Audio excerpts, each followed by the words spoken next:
I never thought I'd live to hear my own son yell at me as if I were a stranger. But that day, on that nameless road, that's exactly what happened. The sky was covered with heavy clouds, and the wind made the dust dance across the hood of the car. The dry air scratched my throat, and the tightness in George's chest only seemed to grow worse. He coughed, trying to hide it. He always did, even at the end. That wasn't just a drive. It was a goodbye disguised as a trip. Michael was behind the wheel, wearing the same impatient look he'd had since he was a boy whenever he wanted to end a conversation. Grace, my middle child, stared at her phone nonstop, as if the world existed inside that screen and not around us. Oliver, the youngest, sat in the front seat, quiet, yet restless. I knew something was wrong. A mother can always feel when something's about to go wrong. Michael, why are we taking this road? Isn't the nursing home closer to the city? I asked, trying to sound calm. He didn't answer. He just gripped the steering wheel tighter, as if my words bothered him more than the sound of the old engine. George looked at me. He didn't need to say a word. His eyes said it all. Something's not right, Ellie. The road was narrow, flanked by dry fields and rusted fences. No cars passed by, no sound except for the wind. Little by little, fear began to take shape inside me. Michael, I tried again, my voice trembling. Please, tell us where we're going. He sighed sharply. You people ask too many questions. Just trust me, okay? It'll be better this way. Better for who, son? George murmured, coughing. For us, or for you. And before I continue, I want to thank this channel for the opportunity to share my story. Keep supporting the channel, subscribe and tell us in the comments where you're watching from. I'll go on. It was the first time Michael actually looked at his father, but his eyes, they didn't hold love, they held anger and shame. Better for everyone, he said. You have no idea how much of a burden you've become. Silence. Only the engine's rumble, and the sound of rain beginning to fall in hesitant drops, as if even the sky was struggling to hold back its tears. Grace, without lifting her eyes from the phone, said, We did everything we could, Mom, but nobody lives forever. You too need care. We just can't provide care, I shot back. Or freedom. Oh, don't start with the drama, please, she said, rolling her eyes. George squeezed my hand. I could feel the trembling, the same trembling he'd had the day we got the diagnosis at the hospital. The same fear, the same helplessness. The rain grew heavier, fogging up the windows. The road seemed to disappear into the horizon. Then, suddenly, the car screeched to a halt. My body lurched forward, my cane hit the floor, and I felt my stomach twist before I even understood what was happening. Michael turned off the engine. The silence was deafening. Get out. I thought I'd misheard. What? Get out. Now. He threw open the door. Cold wind rushed inside, and raindrops splattered onto my lap. Michael, what are you saying? I asked, my heart racing. I'm saying it's over. Mom, I can't do this anymore. You have to understand you've done your part. Now it's our turn. George leaned forward, struggling to breathe. Our turn. Our turn to what? To forget who gave us everything. To live, Dad. To live without guilt. To move on without having to take care of you. To 24 hours a day. Grace lowered her head but said nothing. Oliver, his eyes filled with tears, tried to intervene. Mike, this is wrong. We can what? Take care of 2 sick old people. You gonna quit your job for that? He yelled. Enough, Oliver. Move. I've made up my mind. My hands were sweating. My heart was beating so fast it hurt. Michael, I tried one more time. We're your family, where you were. Now you're just 2 problems waiting to happen. He got out, opened the trunk, and pulled out our old suitcase, throwing it onto the side of the road. The dull thud of the leather hitting the mud echoed louder than the thunder. There's clothes, medicine, some cash in there. Enough to get you through till tomorrow. Son, please, you can't do this. I can, and I am. Grace finally spoke, her voice flat. Mom, maybe this is for the best. The nursing home would be too expensive. Here, at least, someone will come by and help you. Here, I looked around. Grace, there aren't even streetlights here. No houses, no people, just mud and emptiness. Oliver started to cry, but Michael shoved him back into the seat and slammed the door. Get in the car, Oliver, now. But what about now? I screamed. Not loud, but the kind of scream that doesn't make a sound, the kind that burns inside. George tried to get closer to the car, but Michael shifted gears and the engine roared. Michael, I shouted, For everything I've done for you. Don't do this." He didn't look back. None of them did. The car sped away, kicking up mud, and in a few seconds it was nothing but a dark speck in the gray horizon. We were alone, in the rain, on the road, with one suitcase, a cane, and what was left of our dignity. It rained for hours, or maybe just minutes. When you lose everything, time stops having shape. I tried to walk, but the mud clung to my feet and the cold seeped through my thin coat. George coughed, leaning against an old fence. "Sit down, Ellie. You're gonna fall. If I sit, I won't get up again. Then sit next to me. We'll fall together." I sat, and I cried. I cried like I hadn't since my mother's funeral. I cried for me, for him, for them, for everything we built that, in one rainy afternoon, turned into nothing. George took my hand. "Remember when Michael was born?" he said, his voice trembling. "I do. You said he was going to be the kind of man who'd change the world. Maybe he did.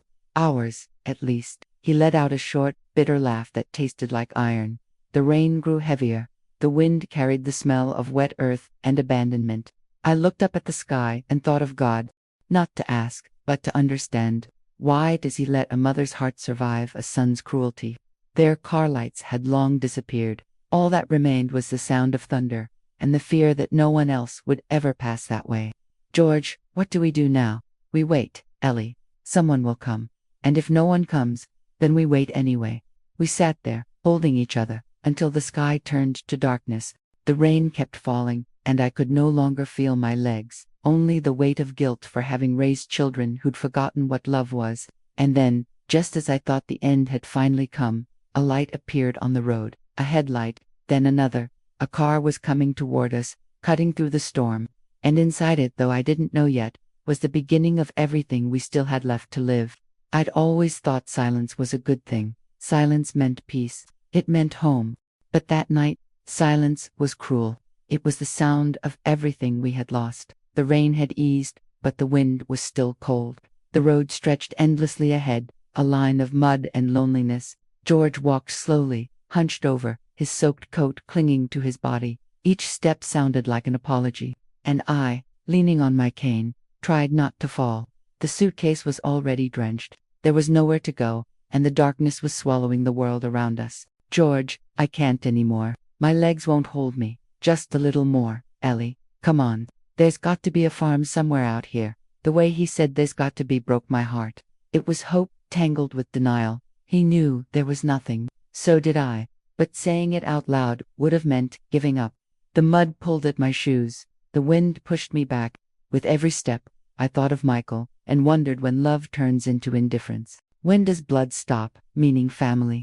A distant rumble of thunder made me flinch. "Let's stop for a bit, George, please." We sat down by the side of the road, the damp ground seeping through our clothes. George was breathing heavily. His chest rose and fell with effort. I knew what that meant. The doctor had warned us, any strain could be fatal. But what choice did I have? The alternative was to die there, alone, with no one around. I took off my scarf and tried to cover his face. "You need to rest." "I can't. If I stop, I won't get up again." "Then we don't stop. We rest while walking." He laughed, a short laugh, somewhere between pain and tenderness. "You always had an answer for everything, and you always believed them." We fell silent. Time seemed frozen. The road, the wind, the drizzle, everything blurred together. I started to pray. Not one of those memorized prayers, the kind you repeat out of fear. It was a simple, honest plea. "Lord, if there's still any mercy left in this world, send someone, please, before he can't go on." The answer came minutes later. A sound in the distance, different. An engine. I lifted my head. Far ahead, 2 headlights cut through the darkness. "George, a car. There's a car coming." He tried to stand, but his body wouldn't obey. "Wave, Ellie. Hurry." I raised my arm, trembling, and waved my cane. For a second, I thought the car would swerve and keep going, ignoring the pathetic sight we must have been. But it slowed down and stopped. The headlights blinded me for a moment. Then a door slammed open. A young female voice shouted over the rain. "Oh my God, are you okay? What are you doing out here?" Her voice was steady, but scared. When she came closer, I saw a girl no more than 17, her hair plastered to her face by the rain, boots caked in mud, and the most sincere eyes I'd ever seen. "Ma'am, you need to get in the car, both of you. It's freezing out here. We don't want to trouble you, dear. Trouble. Trouble would be pretending I didn't see you. Come on, quickly." She took me by the arms, gentle but firm. There was strength in her touch. George hesitated, coughing, but she practically carried him to the car. The seats were covered with a plaid blanket and smelled faintly of lavender. When I got in, the rush of warm air made me cry without realizing it. The contrast between the cold of the road and the comfort of that car was too much for my heart to bear. The girl turned on the windshield wipers and glanced back, worry etched across her face. "You were walking out here, alone, at night, in this weather. We didn't have a choice. Do you live around here?" "We did. Now, I'm not sure where we live anymore." She looked at me, puzzled. "My name's Sophie. I'm Ellie, and this is my husband George. Nice to meet you, Mr. and Mrs." She hesitated. "Do you need a hospital?" "No, dear. Just a little humanity." She went quiet for a moment. The road stretched out before us, the hum of the engine blending with the patter of rain. The radio played softly, an old, mournful tune. I caught her face in the rearview mirror, young, but with eyes that already knew loneliness. "Do you have anywhere to go?" she asked at last. "No. Then you're coming with me. I live about 20 minutes from here. It's safe and warm. But, sweetheart, are you alone?" "I am, but I don't like seeing anyone else alone either." I looked at George. He nodded, exhausted. And for the first time since we'd been left behind, I felt something other than pain. I felt destiny. The car climbed a hill, headlights slicing through the fading storm. Outside, the sky was starting to clear, the rain easing into mist. But inside me, the storm still raged. "Do you have family, Sophie?" I asked. "I did. My parents died in an accident 6 months ago. I've got the house and the money. But none of it means anything when the table stays empty." I looked at her, part astonished, part tender. Life has a cruel way of bringing together the right pieces of wreckage. "You know, Sophie, maybe we found each other for a reason." She smiled faintly. "Maybe God's got GPS." We laughed. For the first time that night, we laughed. Not the kind of laughter that comes from joy, but from the relief of still being alive. The rest of the ride was quiet. The engine hummed. The wipers kept their slow, hypnotic rhythm. George slept, finally at peace, and I watched Sophie's face, wondering how fate chooses its angels. They don't always come in white. Sometimes they show up in muddy boots with tired eyes. When she pulled up to the house, I saw a large, old place with soft yellow lights glowing in the windows. A clothesline swayed gently in the yard, and the creak of the gate sounded like a memory from my childhood. "Welcome to my home," she said, stepping out of the car. "Or better yet, welcome home, if you'd like to stay." I looked up at the sky. The rain had stopped. The air smelled of earth and beginnings, and in that moment, I realized the very place where my children left me to die was where God decided to give me back my life. When the car stopped in front of that house, for a moment I thought I was dreaming. The lit windows shone like beacons, and the shadows danced behind the curtains. After hours walking through the darkness, that light looked like a promise, and at the same time, a reminder of everything we'd lost. Sophie turned off the engine and stayed silent for a moment, as if giving us time to breathe. The sound of the rain was soft now, a whisper against the roof. George woke with a slight start. "Where are we?" he asked, disoriented. "In a safe place, Mr. George," she said gently. "At least, that's what I hope." I looked at her. So young, yet with that kind of maturity that only pain can teach. In that instant, I felt a tightening in my chest. Not fear, but something I hadn't felt in a long time. Hope. She got out first, ran to the door, and turned on more lights. "Come in. Watch your step. I'm sorry for the mess. I wasn't expecting company." "Neither were we, dear," I said, smiling for the first time in hours. The inside of the house was warm and welcoming. It smelled of old wood, herbal tea, and freshly baked cake. The walls were covered with framed pictures, old photographs, landscapes, family portraits. Each one of them pierced through me like a memory of who we once were. "Sit here, Mrs. Ellie. I'll get towels and blankets." "You're an angel, Sophie." "No, ma'am. Just someone who can't see people suffering and stand still." She went upstairs, and for a few seconds, George and I sat alone in the living room.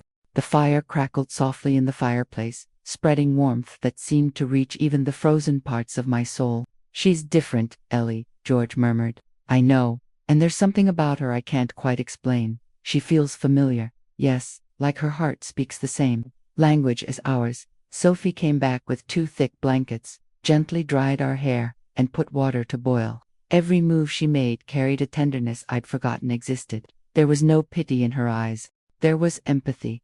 And that makes all the difference. Are you hungry? She asked. A little, I lied. Good.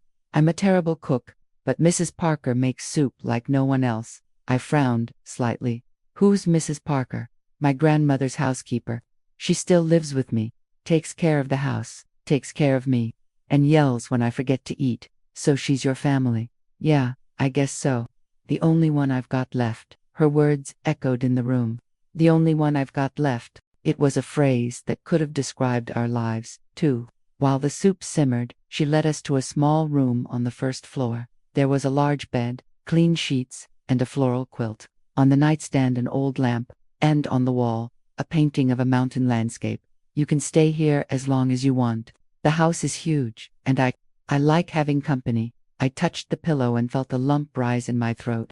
The softness of the fabric, the faint scent of lavender, everything reminded me of the home I lost, the grandchildren I never met, the life I'd left behind on that road. Sophie, dear, we don't even know how to thank you. You don't have to. Maybe I need you more than you need me. What followed was a beautiful silence, not the kind that hurts, but the kind that heals. The next morning, I woke to the smell of fresh coffee.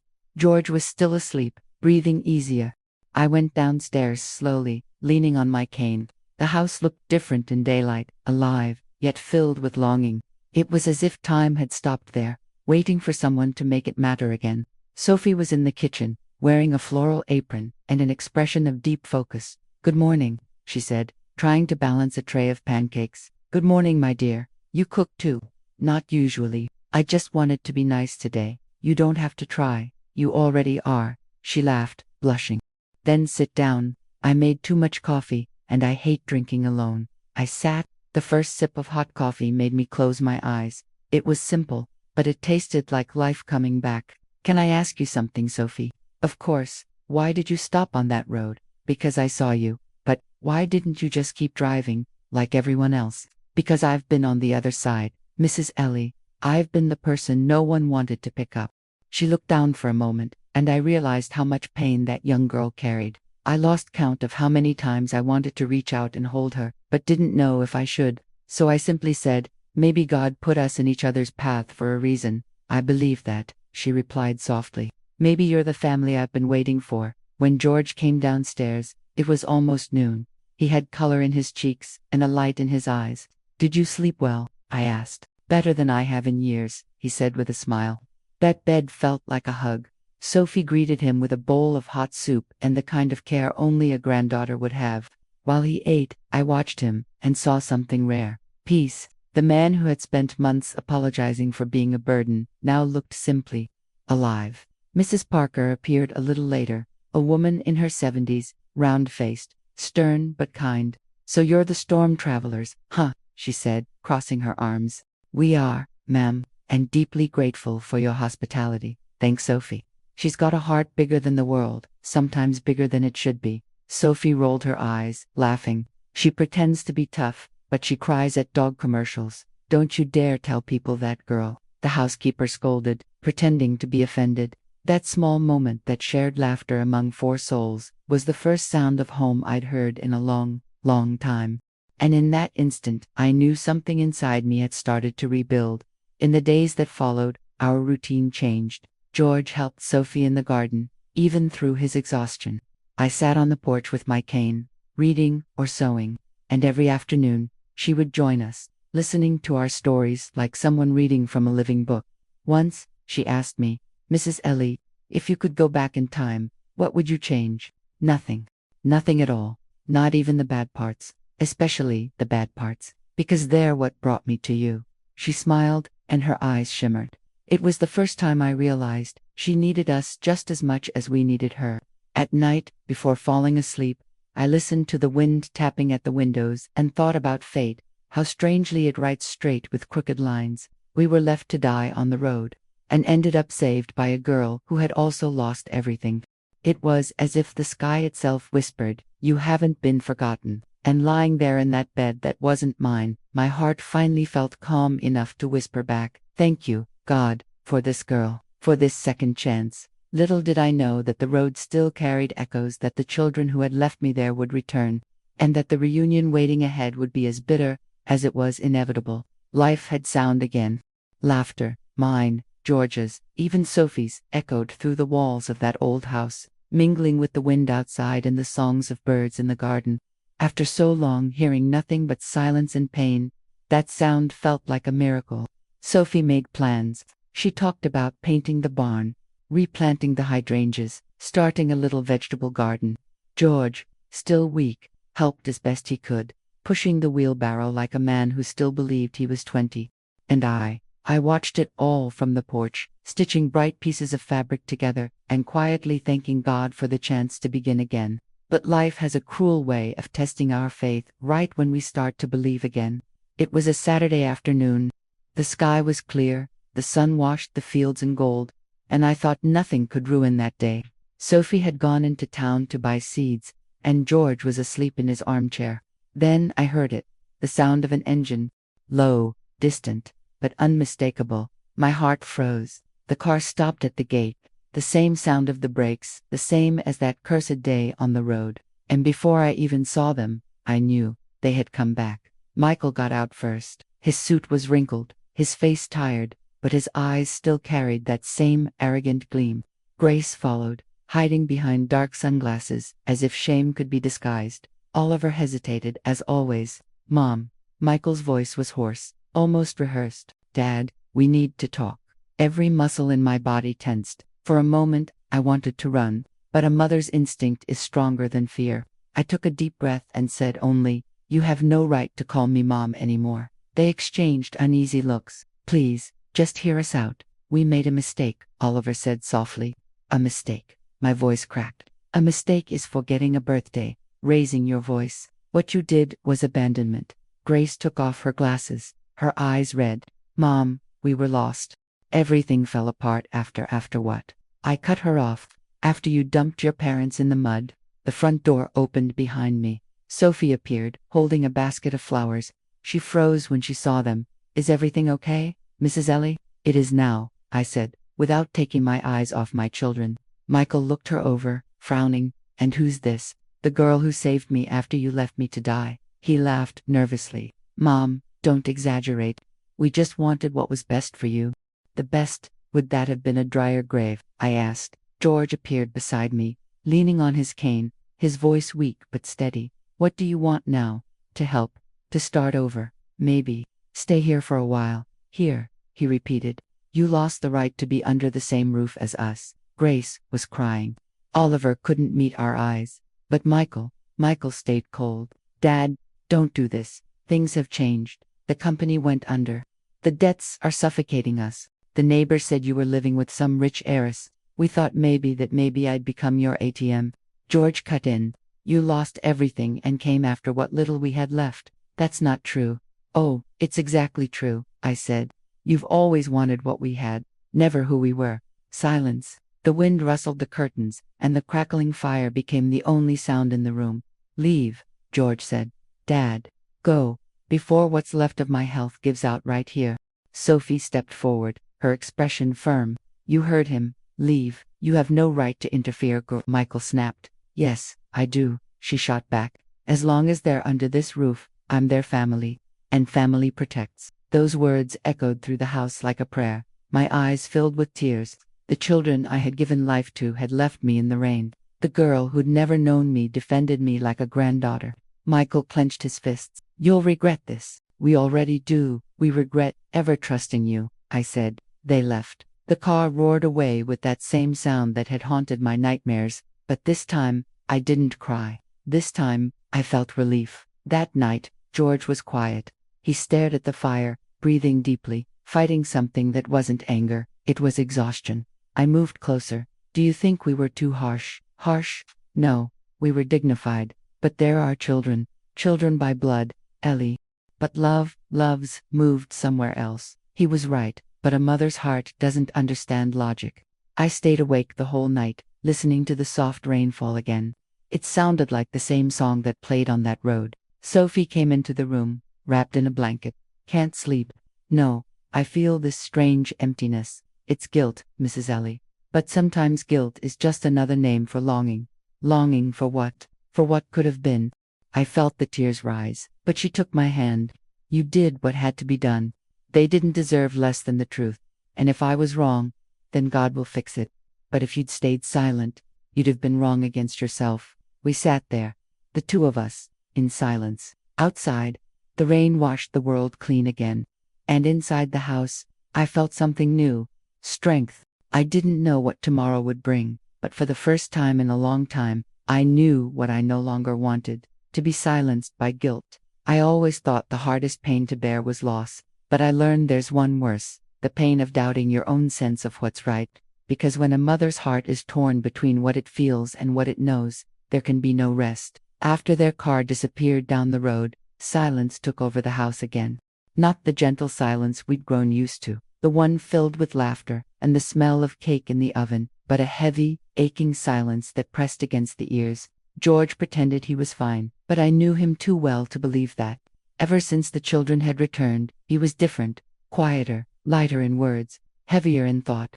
At night, I heard him coughing in the next room. I went in. He was sitting on the edge of the bed, staring at the floor. Can't sleep? I asked softly. It's not the body that won't rest, Ellie, it's the mind. Thinking about them, thinking if I did the right thing. I sat beside him. The floor was cold, the air still. You did what needed to be done, George, and if God doesn't agree with me, God saw what they did. But he also sees what we feel, and I still love them. Those words hung between us like smoke. It was the kind of sentence you don't answer, because love, even the most wounded kind, refuses to die. In the days that followed, the house phone began to ring. At first, Sophie answered and said it was a wrong number. Then the calls started coming at the same time every day, until one morning, I picked it up myself. Hello. Silence. Then a shaky breath. Mom. That voice. Even after everything, a mother's body recognizes the sound of her child. It was Oliver. Please, Mom, don't hang up. I closed my eyes. The memory of that road came rushing back. The rain, the suitcase, the slamming door. What do you want, Oliver? To know if you're okay. And to say, I'm sorry. Sorry doesn't dry the mud, son. I know, but it's all I have. The line went quiet for a few seconds. I almost hung up, but he kept talking. Grace is sick. Michael's not doing well either. We've lost everything. Mom, the house, the car, the company. We're staying in a borrowed apartment. I know we don't deserve anything, but I just wanted to hear your voice. My heart clenched. I wanted to hate him, but I couldn't. Guilt is a chain that drags the past back to you, even when you try to move on. Do you know what you did to us, Oliver? I do, and I'll regret it until I die. But I needed to say, I still love you. I went silent. Before I realized it, I was crying. Take care of your sister. And your brother too, if it's still possible. Mom, can I come see you one day? Just to see you? No, son, not yet. Why not? Because if I look into your eyes right now, I won't be able to remember what you did. And I need to remember to stay alive. I hung up, and I cried quietly, my head resting against the phone. In the days that followed, the peace in the house felt heavier, a weight I'd brought upon it myself. George tried to hide it, but I saw it in his distant eyes, as if he were listening to voices only he could hear. One evening while Sophie watered the flowers, he called me to the porch. You know what's funny, Ellie? What?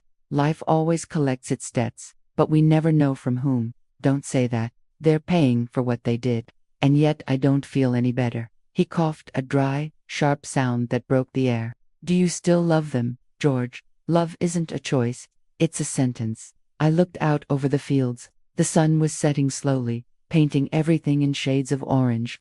I thought of Michael, of Grace, of Oliver, of how each of them was a piece of me, and, somehow, still was. And I wondered, how does a mother forgive without betraying herself? That night, Sophie noticed how quiet I'd become. She brought me a cup of tea and sat beside me on the bed. Want to talk? I don't want to worry you. Too late, I'm already worried. I smiled weakly. The children called. What did they say? Everything a mother wants to hear. And at the same time, doesn't. Apologies, yes, but too late. Sophie stayed silent for a moment, then said, "You're not cruel for not forgiving them now. You're just protecting yourself. But I was their mother. You don't protect yourself from your children, Sophie. Maybe you should." She looked at me with a kind of soft seriousness. "I would have given anything to have a mother like you, and I can't imagine how it feels watching your children turn into strangers. But if you give yourself over to guilt, they win again. That girl who'd never had a mother was teaching me how to be one again, and I understood. Sometimes, God sends comfort through unexpected mouths." The next day, I received a letter. No return address, but the handwriting on the envelope was Grace's. My hands trembled as I opened it. "Mom, if you're reading this, it means Oliver was brave enough to send it. I wouldn't have been. I'm ashamed. Not of losing the money, but of losing you. When I close my eyes, I still see you on that road. I hear you calling my name. Sometimes I wake up thinking there's still time to go back and find you, but time doesn't go back. It only punishes. I don't expect forgiveness. I just want you to know I regret everything. And if one day you ever call me your daughter again, I promise I won't walk away." The tears fell onto the paper, smudging the last lines. I folded the letter and placed it in the nightstand drawer. George saw me and asked, "Who was it from?" "From the past," I said, "but it still writes beautifully." That night, guilt came back for good. I closed my eyes and dreamed of that road again. But this time, I was the one driving, and they, my children, were the ones walking in the rain, begging to come home. I woke up drenched in sweat, my heart pounding. George was still asleep, and I watched him, wondering if he dreamed of the same past. I got up and went to the window. Downstairs, Sophie was asleep on the couch, a book open on her lap. The firelight still flickered, casting golden reflections across the walls. I felt an urge to thank God for her, for that house, but also a pang of guilt for all the things I still couldn't forgive.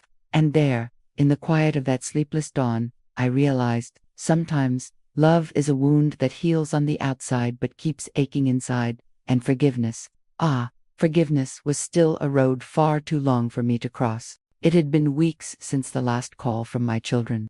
Life in the house had settled into its quiet rhythm, the smell of coffee in the mornings, Sophie's laughter echoing down the hallway, the sound of George's footsteps in the garden. But inside me, there was still noise. A faint, stubborn noise born of guilt, like a dripping faucet that never stops, slowly wearing down the silence. I tried not to think about them, but the heart has a will of its own.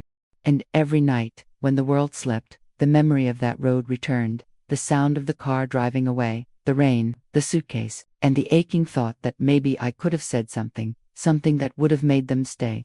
George tried to act strong, but I could see the weariness in his eyes. He spent hours on the porch, staring at the horizon, saying nothing, until one afternoon, the gate opened, and there she was, Estella. Estella had always been more than a friend. She was one of those women life forges in fire and faith, a widow, mother of 4, and so strong even the wind seemed to step aside for her. I hadn't seen her in years, not since before George got sick. But when I saw her walking through that gate, straw hat tilted and that wide, fearless smile on her face, time simply dissolved. "Ellie Thompson, if I hadn't seen it with my own eyes, I'd have sworn you were long gone." I laughed, really laughed, the way you do when you suddenly remember who you are. "Oh, Estella, you never change." "Oh, I've changed plenty. I complain more and forgive less now." She hugged me hard, so hard that, for a moment, all the broken pieces inside me felt like they might fit together again. "And who's this pretty young lady?" she asked, turning toward Sophie. "This is Sophie, the girl God sent when life left me on the road." "Ah, so this is the one I've been hearing about." "About me?" Sophie asked, surprised. "Small town, sweetheart. Stories travel faster than the wind. Estella had come to spend a few days with us, said she felt she needed to, and that when a prayer keeps tugging at you, it's because it's been answered already. Deep down, I knew God had sent her to remind me of something. That night, we all had dinner together. Sophie made chicken pie, George told old stories, and Estella laughed so loudly it felt like the house itself was breathing again. But later, when everyone went to bed, she called me out to the porch. "So tell me, Ellie, why do those eyes of yours still carry sorrow, when you've finally found peace?" I stayed quiet. Estella had always had a gift. She could see right through people. They came back, I murmured.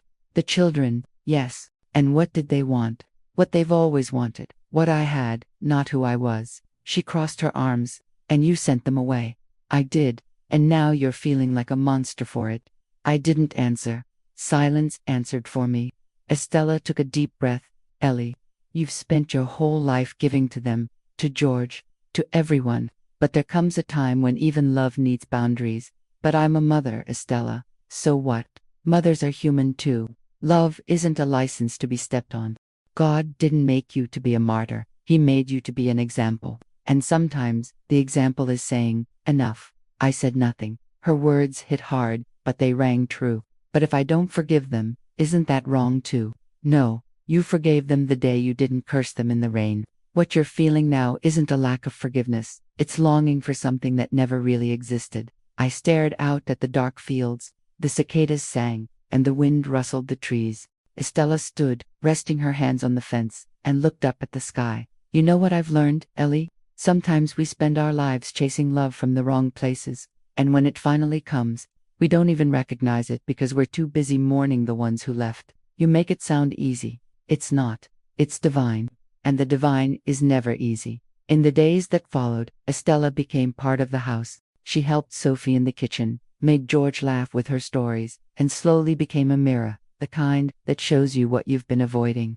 One morning, she asked me to walk with her through the garden. Do you still talk to God? I do. And what does he say lately? Nothing. Then maybe it's time to listen to his silence. Sometimes God's silence is just him saying, go on, I'll take care of the rest. She looked at me seriously. Do you think your children are suffering? I do. Then that's enough. God's justice is fairer than a parent's guilt. Let go, Ellie. Let go of that chain before it drags you back down again. Those words went straight through me.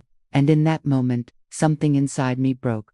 But it was the kind of breaking that sets you free. That night, before bed, I watched George Hughes reading slowly, his face calmer than it had been in months. Estella's right, you know, he said, without looking up from the book. About what? About letting God handle it. We've carried the weight long enough. Have you forgiven them, George? I've forgiven what I could. The rest, I left to heaven. I lay beside him, and for the first time in months, I fell asleep without crying. A few days later, Estella packed her bags to leave. Sophie begged her to stay longer, but she just smiled and said, my work here's done. The rest is up to you. Before she left, she hugged me tight and whispered, you're not alone. The road that took everything from you was the same one that brought you salvation. Remember that when the longing starts to ache, and then she was gone, with that same smile she'd had when she arrived, steady, serene, full of faith. That night, I sat alone on the porch. The air smelled of flowers, and the moon washed the fields in silver. I took Grace's letter from the drawer and read it again. But this time, no tears fell. I realized then, the pain was still there, but it no longer ruled me. And deep in my chest, where guilt had once lived, something new was beginning to grow. Peace. The late afternoon wind felt different that day. It wasn't the cold wind that carried bad memories, nor the one that rattled the windows and whispered of loneliness. It was a gentle breeze, one that smelled like promise, as if the very air had decided to start over with us. Since Estella had left, the house had grown quieter, but not with sadness. It was a peaceful kind of quiet, the kind that doesn't come from the absence of pain, but from the presence of understanding. George had started smiling again. Sophie hummed softly as she watered the flowers. And I felt alive. Still bruised, yes, but alive. That morning, we were having coffee on the porch. Sophie had a map spread open across the table, her eyes glowing with the excitement of someone with a plan. Mrs. Ellie, Mr. George, can I show you something? Of course, dear, what is it? A dream. She pushed the map toward us. There were penciled circles, colorful notes, and one word underlined several times, Mount Valley. It's a mountain region, about 2 hours from here, she explained. It's beautiful, open views, light air, and some old houses for sale. I went there last week, and I just felt like it was the right place. George leaned forward, intrigued. The right place for what, young lady? To start over. I laughed, amused by how sure she sounded. Starting over is for the young, Sophie. Look, we've done it so many times, we've lost count. But you've never done it by choice, have you? Her words stilled me. She was right. We'd always been pushed by fate, and now, for the first time, someone was inviting us to choose. In the days that followed, it was all she talked about. She researched listings, made phone calls, showed us photos of houses with wide porches and sun-soaked windows.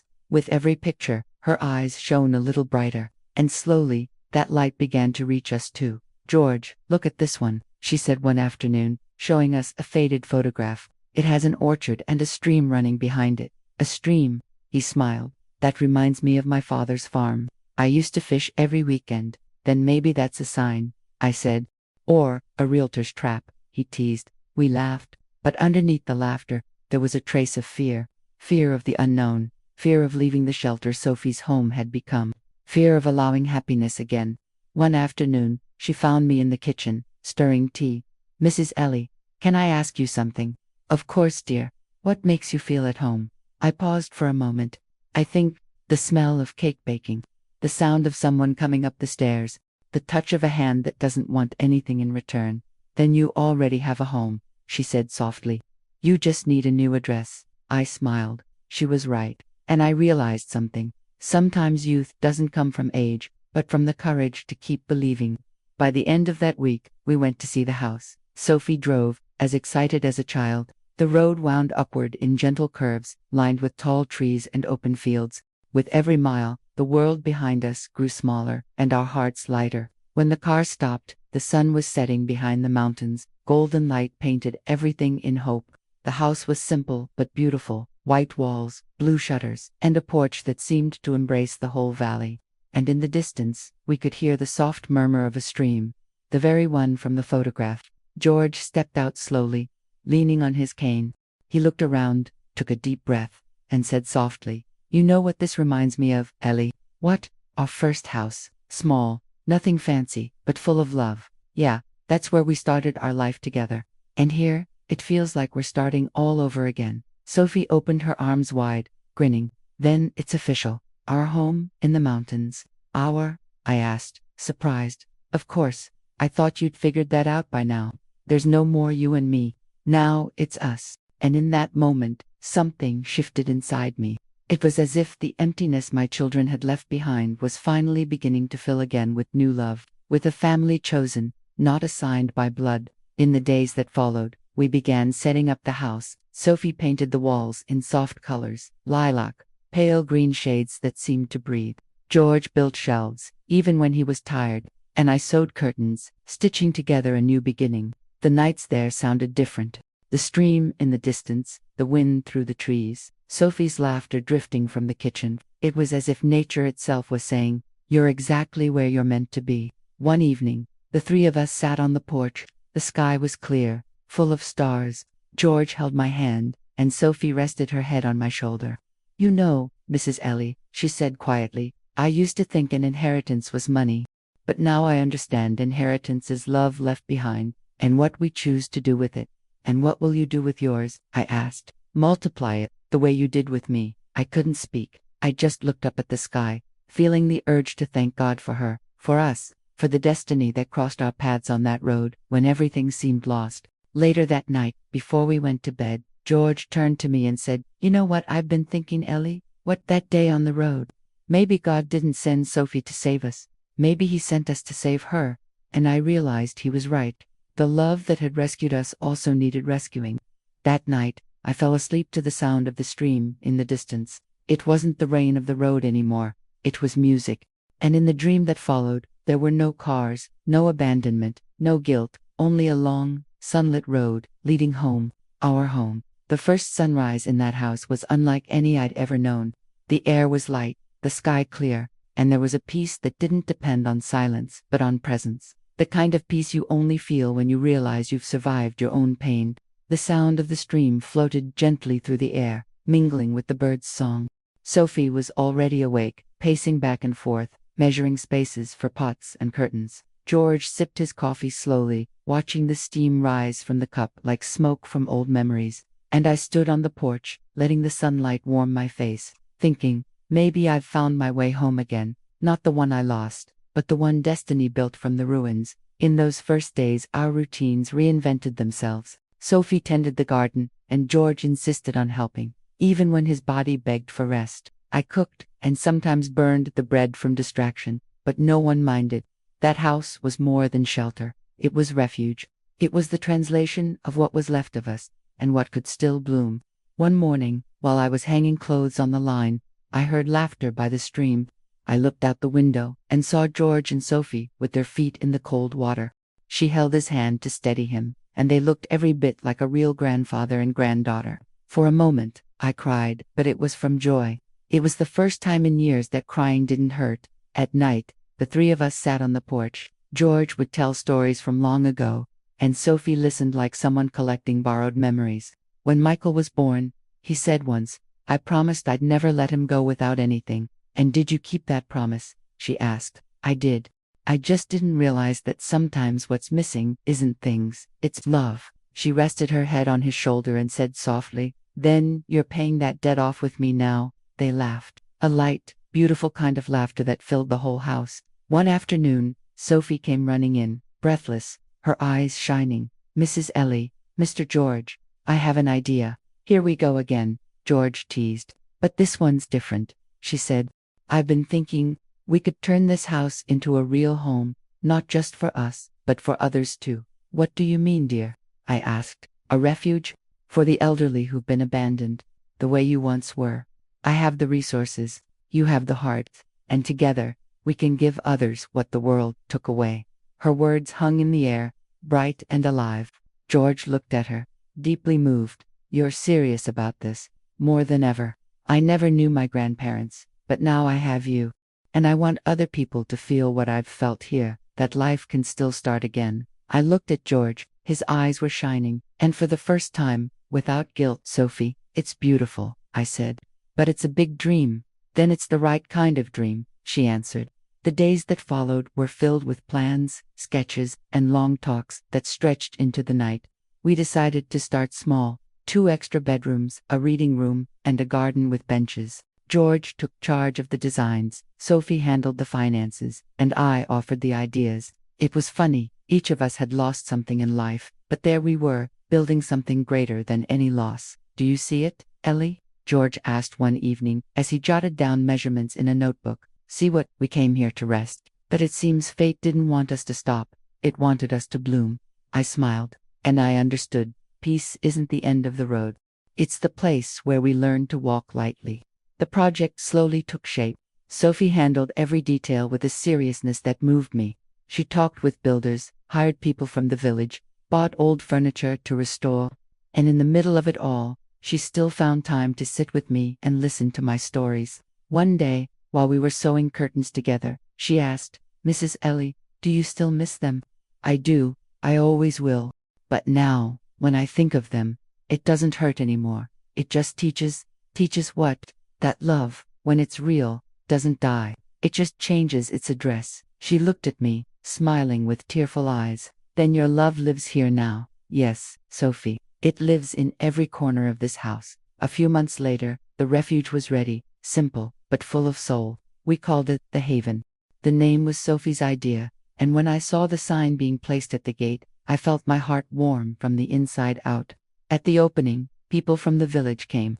They brought flowers, bread, stories, and a few days later, the first residents arrived: an old blind man who played the violin, a widow who talked to birds, and a quiet woman who embroidered memories. The house filled with voices, with sense, with life, and in every new smile I saw, I could recognize a fragment of healing. One night, after everyone had gone to bed, Sophie called me out to the garden. The sky was covered in stars, and the stream shimmered in the moonlight. "Mrs. Ellie, can I tell you a secret?" "Of course, dear. You know why I stopped that day on the road?" "Why?" "Because when I saw you, I saw the same thing I saw in myself, someone who didn't want to believe in anyone anymore. And I thought, if I can help her believe again, maybe I can too." The tears came without warning. "Then you didn't save me, Sophie. We saved each other." She smiled, and in that smile was everything I ever needed to understand about love. Today, when I look around, I see a full house full of people, laughter, and stories. George is stronger, Sophie, wiser, and me, lighter. The road that once marked the end became the beginning, and every time the wind blows through the mountains, it feels as if God whispers, "See, Love always finds its way. It had been almost 3 years since the last time our children had reached out to us. Life in the mountains had settled into calm, peaceful, steady. The house was full of voices and of peace, but a mother's heart never closes completely. There's always a window left open, even when the door's been locked for the sake of self-respect. It was on a cold Sunday morning that the letter arrived. A white envelope, handwriting I knew by heart, signed by Oliver. Mom, Dad, we'd like to see you. Not to ask for anything, not to talk about the past, only to introduce someone you haven't met yet, your grandchildren. If you don't want to receive us, we'll understand. But if you do, we promise to come with respect and silence. With love, Oliver. I stared at those words for a long time. The paper felt heavier than it should have. George watched me from across the table, with that look that reads my thoughts before I can speak them. They want to come, don't they? They do. And do you want them to? I do, but I'm scared. Scared of what? Of softening again. He sighed. I think we've softened enough, Ellie. Now it's just about standing firm and keeping faith. We decided to say yes, not for them, but for the grandchildren, children who bore no blame for their parents' cowardice. Sophie agreed. I think it's beautiful, she said, to give them the chance to feel the love their parents threw away. But promise me, Sophie, George said, if the talk turns sour, you take the kids outside to play. Promise. The following Sunday, the gate opened slowly. A silver car parked in the drive, and out stepped 3 adults and 2 children. Michael looked older. His pressed suit couldn't hide the dark circles under his eyes, or the forced humility. Grace looked different to her hair tied back, her eyes swollen from too much crying. And Oliver, that same gentle gaze, now tempered by time. Behind them, 2 little ones, a girl about 8, a boy around 6, curious, shy, holding hands. Mom, Dad, Michael began, his voice trembling. George stayed composed, though I saw the tremor in his hands. Come in, he said simply. Lunch is ready. The table was set simply. Fresh flowers, warm bread, vegetable soup. Sophie had outdone herself, and the house smelled like home. The grandchildren entered first, wide-eyed with wonder. Grandma, this house is beautiful, said the girl. Thank you, sweetheart. You can just call me Ellie, if you'd like. No, she said with a shy smile. I want to call you Grandma. And that was it. The moment my heart melted completely. That single grandma healed wounds I hadn't even known were still bleeding. During lunch, the air was careful, cautious, soft conversations, half smiles, old memories, trying to find their place again. Our children were doing their best to seem different, and for a moment, they almost succeeded. But truth never disappears, it only changes its voice. Grace was the first to break the silence. Mom, Dad, I know nothing we say can erase what we did. Nothing, George replied calmly. But we came to ask for forgiveness, not for money, not for help, for you, for the love we threw away. Michael lowered his head. I was arrogant. I thought I could decide your future like you were a burden. Now I understand I was the burden. Oliver added softly, we wronged the people who least deserved it, and seeing you here, living with dignity and peace, that's the fairest punishment we could ever receive. Silence returned. I looked at George, he nodded. I took a deep breath and let my heart speak. My children, what you did broke something inside me that will never be the same again. But time, and God, taught me that forgiveness isn't a gift we give. It's medicine we take to stop the bleeding. So yes, I forgive you. Grace cried. Michael lifted his eyes for the first time in years. Mom, thank you. I swear. I raised my hand to stop him. No need to swear anything. Forgiveness isn't a second chance to hurt again. It's just a period, an ending to a story that's already over. They understood. There would be no talk of money, no empty promises of reunion. That forgiveness was freedom, not blind reconciliation. After lunch, Sophie took the children out to the garden. Their laughter filled the house with something sacred. George stayed with Michael and Oliver for a few quiet minutes, low words, few but honest. Then he stood, steady, and said, Now you know where we are. But know this too, the peace here is fragile. If you ever come again, come with clean hearts and empty hands. They nodded, respectful. When the car drove away, the road seemed clearer somehow. George and I stood hand in hand on the porch, watching the sun sink behind the mountains. Do you think they've changed, George? I think they've tried. And sometimes, trying is all a person can do. And us, have we changed? We've learned that love isn't weakness, and that forgiveness is the strongest way to say, I'm not going back there. Sophie came running from the garden, the children still laughing, cheeks flushed with joy. Mrs. Ellie, Mr. George, they want to come play again sometime. George smiled. They can. Children will always be welcome here. I looked at her, then at the horizon. The sky burned in shades of gold and rose, and I thought, the past, at last, can rest, and love, what's left of it, still blooms, even over ruins. Time moved slowly, but it moved. The seasons changed, the garden bloomed, and the stream that once whispered our sorrows now sang only peace. Life in the mountain house found its rhythm, and we finally learned how to breathe without fear of remembering. George still had hard days, but he learned to laugh at his own frailty. He used to say that growing old was an art of patience and faith. Sophie blossomed. The frightened girl had become a woman with purpose and heart. And me, I learned that the heart doesn't grow old as long as it still has someone to love. The children wrote from time to time. Simple letters, short, without apologies. Just updates, photos of the grandchildren, kind words. I answered every one of them. No bitterness, no expectation, just gratitude for the fact that there were still bridges, even if narrow ones. Forgiveness didn't bring them back into our home, but it brought peace back into my soul, and that was enough. One afternoon, Sophie called me out to the garden. George was sitting under the tree, the sunlight tracing golden lines across his face. She whispered, "Look at them, Mrs. Ellie. I've never seen love so calm." And she was right. After a lifetime of pain and running, George and I had learned the value of stillness, of silence that doesn't weigh heavy, of love that doesn't demand. When he passed on a gentle morning, under a clear sky, his hand still holding mine, there was no despair, only gratitude. He left smiling, and I was left with the certainty that the same road which once tore us from our children had also led us exactly where we were meant to be. A few weeks later, Sophie brought me an envelope. It was George's will. Inside was a letter, his handwriting shaky but steady. "My Ellie, if you're reading this, it means I've gone ahead to tend God's garden. But I leave behind one last wish, that this home will always remain a refuge for those in need. Not because we have much, but because we know what it's like to have nothing. The love that was once denied to us must keep moving, until it finds someone who needs it more than we ever did. Take care of Sophie. She's our new beginning. With love, George." Tears fell onto the paper, and I smiled, because by then, crying wasn't weakness anymore. It was pure gratitude. Today, the haven is full of life. There's laughter in the halls, the smell of fresh bread, and stories hanging from the walls. Village children visit on Sundays, and the grandchildren come to play in the orchard. Sophie runs everything with the quiet grace of someone born to care. Sometimes people ask if I missed the old house, the city, the life I left behind. And I tell them no, because what once was home has become memory, and what is memory has become faith. Sometimes, on quiet afternoons, I walk out to the porch and look down the road that winds along the mountain.